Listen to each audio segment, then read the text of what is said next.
মণিপুরে মেতেই ও কুকি সম্প্রদায়ের মধ্যে চলমান সংঘর্ষের কারণে নিরাপত্তা পরিস্থিতি নিয়ন্ত্রণে আনতে ব্যর্থ হয় বরাবর ইন্টারনেট বন্ধ করে দেয় রাজ্য ও কেন্দ্রীয় সরকার, যা কখনো মাসের পর মাস চলতে থাকে।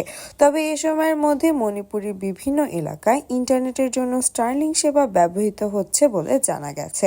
ব্রিটিশ গণমাধ্যমের প্রতিবেদনে এ তথ্য জানানো হয়েছে। এক ব্যক্তি বলেন, তিনি একটি স্টারলিংক ডিভাইস ব্যবহার করতে দেখেছেন। এটি একটি বিয়ে অনুষ্ঠানের সময় যুক্তরাষ্ট্র থেকে আনা হয়েছিল। মণিপুরের কতগুলো সশস্ত্র গোষ্ঠী এই প্রযুক্তি ব্যবহার করছে তার কোনো নিশ্চিত তথ্য পাওয়া যায়নি। কুকির পক্ষ দুটি এবং মেতেই পক্ষের এক গোষ্ঠী দাবি করেছেন তারা ইন্টারনেট অ্যাক্সেস করতে স্টারলিংক ব্যবহার করেনি। এর আগেও ভারতের ভূখণ্ডে স্টারলিংক ব্যবহার হয়েছে। গত ডিসেম্বর মাসে ভারতীয় কোস্টগার্ড জানিয়েছে তারা আন্দামান ও নিকোবর দ্বীপপুঞ্জের কাছে একটি নৌকায় স্টারলিংক ডিভাইস উদ্ধার করেছে, যা প্রায় ৩ বিলিয়ন পাউন্ড মূল্যের মাদকদ্রব্য পাচারের সঙ্গে সম্পর্কিত ছিল। পুলিশ জানিয়েছে ডিভাইসটি নেভিগেশন এবং ইন্টারনেট অ্যাক্সেসের জন্য ভারতীয় জলসীমায় ব্যবহার করা হচ্ছিল এবং তারা তদন্তের সহায়তার জন্য স্টারলিংকের সঙ্গে যোগাযোগ করেছে।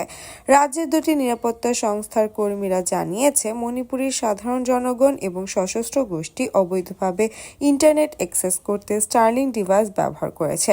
মণিপুরের এক সিনিয়র পুলিশ কর্মকর্তা জানান, কিছু এলাকার মধ্যে, বিশেষ করে মিয়ানমার সীমান্তের কাছাকাছি কিছু অঞ্চলে কাজ করে স্টারলিংক। সম্প্রতি উদ্ধার করা স্টারলিংক ডিভাইসটি মিয়ানমার থেকে চোরাই পথে আনা হয়েছে বলে নিরাপত্তা কর্মীরা মনে করছেন।